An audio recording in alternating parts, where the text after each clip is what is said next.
బలహీనత అనేది ముంచెత్తుతోంది. ఈ విషయం పక్కన పెడితే పంచాయతీలకు ప్రత్యేక అధికారులు, తహసీల్దార్లు, ఎంపీడీఓలు, హెడ్ మాస్టర్లు, స్కూల్ అసిస్టెంట్లకు బాధ్యతలు జాబితా ప్రభుత్వానికి పంపిన కలెక్టర్లు. రాష్ట్రంలో వచ్చే నెల 1న సర్పంచ్ల పదవీకాలం ముగుస్తుండటంతో పంచాయతీలో ప్రత్యేక అధికార నియామకానికి రంగం సిద్ధమైంది.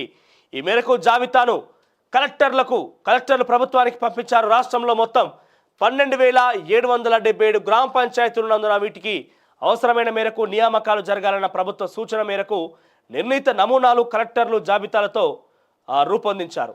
ప్రతి అధికారి హోదా, ఏ గ్రామానికి ప్రత్యేక అధికారిగా ఉంటారు, సెల్ ఫోన్ నెంబరు, వారు నిర్వహించే శాఖ తదితర సమాచారాన్ని క్రోడీకరించారు. 12,000కు పైగా అధికారులు, సిబ్బంది అవసరం ఉన్నందున ప్రస్తుతం దీర్ఘకాలిక సెలవుల్లో ఉన్న వారిని వెంటనే విధుల్లో చేరాలని కలెక్టర్లు సమాచారం ఇచ్చారు. ఓవరాల్గా 12,777 గ్రామ పంచాయతీలకు గాను స్పెషల్ ఆఫీసర్ పాలన తీసుకొచ్చేందుకు కాంగ్రెస్ ప్రభుత్వం కసరత్తు చేస్తోంది.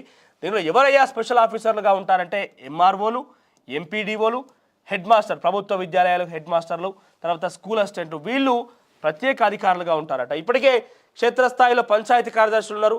అయితే వీళ్ళని ప్రత్యేక అధికారులుగా నియమించి అక్కడ ఈ పార్లమెంట్ ఎన్నికలు అయిపోయింది అంటే మరోసారి సర్పంచ్ ఎన్నికలు నిర్వహించేంత వరకు ప్రత్యేక అధికారుల కనుసన్నలోనే పూర్తి గ్రామ పంచాయతీ పరిపాలన ఉంటుంది.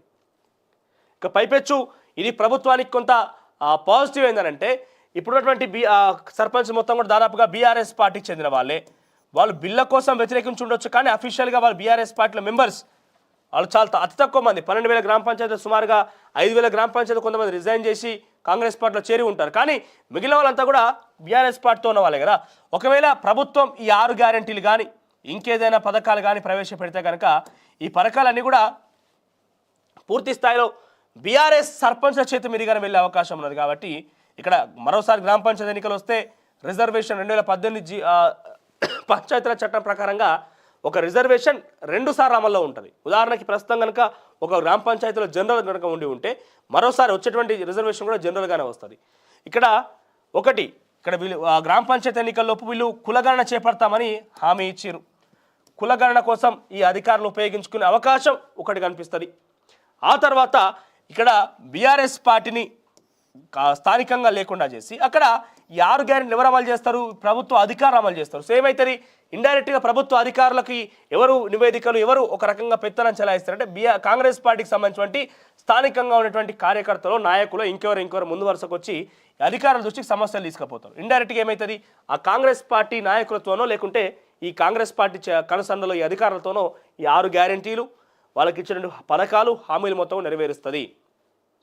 ఇక్కడ ఏమవుతుంది, ఒకటి ఈ గ్యారెంటీల విషయంలో కాంగ్రెస్ పార్టీకి పాజిటివ్ అయితే ఒకవేళ నిజంగా అమలు చేయగలిగితే, రెండవది ప్రభుత్వ అధికారులతోని కులగణన కూడా చేపట్టించే అవకాశం ఉన్నది. సో ఇక్కడ పూర్తిగా బీఆర్ఎస్ని స్థానికంగా లేనికుండే అంటే ఎరాడికేట్ చేసేటువంటి ఒక అంశం మనం ఇప్పుడు చూస్తున్నాం. సో కాంగ్రెస్ పార్టీ చాలా చాకచక్యంగా అన్ని రకాలుగా ప్లాన్ చేసుకొని పక్కడబందీగా ముందు కొనసాగుతుంది.